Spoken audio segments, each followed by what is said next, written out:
సరే ఆయన బయటకు వచ్చి అని చెప్పలేదు, కానీ ఆయన ఏమంటారు హక్కుదారుగానో ఆయన వారసుదారుగానో మొన్న వచ్చి మనోడు మాట్లాడుతున్నాడు. మాకేం ప్రాబ్లం అండి, ఎవరితోనేం ప్రాబ్లం అండి, మేము ఎటైనా ఉంటామండి, మాకు ఎటైనా ఉంటామండి కాదు. మొన్నటిదానికనేమో చంద్రబాబు ఇక్కడ పరిపాలన చేస్తున్నాను అన్నారు. చంద్రబాబే తెలంగాణలో రేవంత్ రెడ్డి గారిని నడిపిస్తున్నాను అన్నారు. మరి ఇప్పుడు చంద్రబాబు మాకు పోలిక ఉందండి, చంద్రబాబు మీరు వేరేం కాదండి, అన్ని సారూప్యాలు ఉన్నాయి, గతంలో కూడా సరే కలిసి పోటీ చేయకపోయినా మాకు ఆ పొత్తు ఉందండి అంటే చిన్నగా శుతిమెత్తగా చేస్తున్న పరిస్థితి. దీనికి ఏం సంకేతం అంటే నేను గతంలో కూడా చెప్పిన, మనకాడ చెప్పినో లేదో కానీ ఈ బీజేపీ కమలం పువ్వు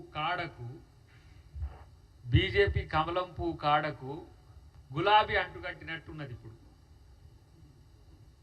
రెండు పువ్వులే చెయ్యికి వ్యతిరేకంగా చేస్తున్న గులాబీ కమలం పువ్వు కాడకు గులాబీని అంటుగట్టుకొని మీరు తిరుగుతూ ఏదైతే బీజేపీతో సానుకూలంగా ఉండే పార్టీలతో సన్నాయి నొక్కులు నొక్కుతూ మళ్ళీ కాంగ్రెస్ పార్టీ మీద మీరు విమర్శలు చేస్తున్న పరిస్థితి. నేను అంటున్న ఈరోజు కేటీఆర్ బీఆర్ఎస్ పార్టీకి రాష్ట్ర అధ్యక్షుడు ఎవరు? సమాధానం ఉండదు మీ దగ్గర. మహారాష్ట్ర కన్నా ఉంటారు, ఆ ఒడిశా ఏదో ప్రయత్నం చేసిండ్రు, అక్కడ ఆయన రాజీనామా చేసిండు. ఇక్కడ ఆంధ్రప్రదేశ్లో తోట వారిని పెట్టిండ్రు, అది ఉన్నదో లేదో తెలియదు.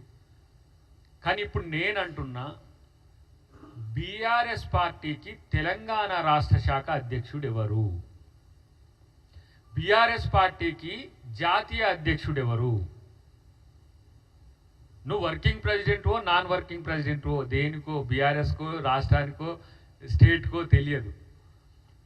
మీకే స్పష్టత లేదు.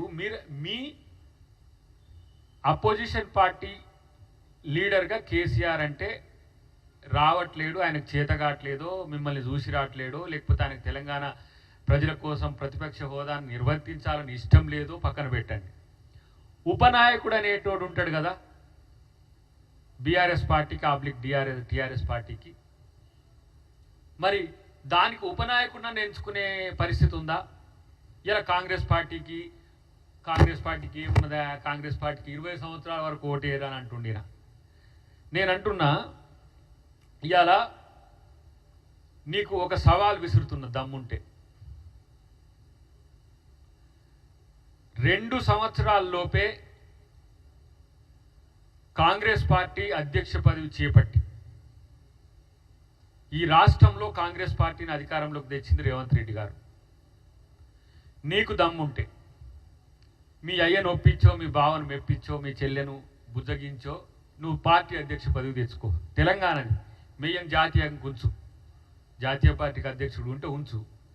నువ్వు రాష్ట్ర పార్టీ అధ్యక్షుడిని తెచ్చి నీకు దమ్ముంటే 3.5 సంవత్సరాలు ఉంది కదా పార్టీని అధికారంలోకి తీసుకురా. ఎందుకు ఈ చేతగాని మాటలంతా?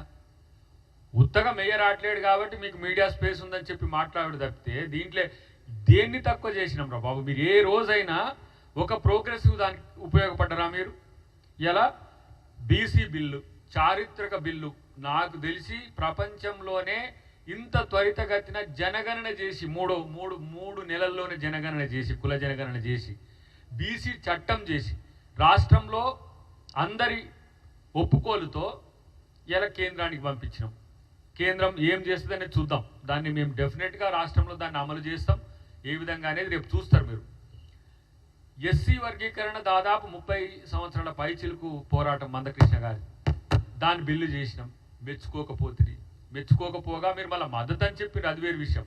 ఇలా సన్న బియ్యము ఎన్ని ఏండ్ల కల పేదోడికి మీరు ఇచ్చే సన్న బియ్యం అని దొడ్డు బియ్యం ఇస్తే దొడ్డు బియ్యం కూడా మురుకులు పడి ఉంటే అమ్ముకోవడానికి కూడా పరిస్థితి బాగలేకుంటే ఎక్కడో పోసిన చరిత్ర ఉన్నది.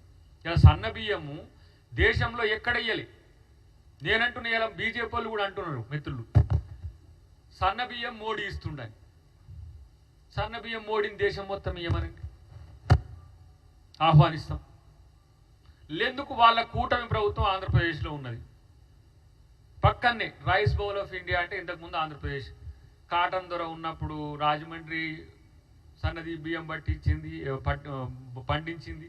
ఇటు కృష్ణా బ్యారేజ్ వల్ల కృష్ణా, గుంటూరు, తర్వాత పశ్చిమ గోదావరి ఈ ప్రాంతాల్లో కూడా వచ్చింది. కానీ మరి ఇంత సన్న బియ్యం పండే ఆంధ్రప్రదేశ్లోని కూటమి ప్రభుత్వం దగ్గరనే మరి ఎందుకు ఇవ్వలేకపోతుంది బీజేపీ ప్రభుత్వం? ఇట్లాంటి పథకాలు మేము వేస్తుంటే ఇది వాళ్ళ కంటగింపుగా మారిన పరిస్థితి ఉన్నది.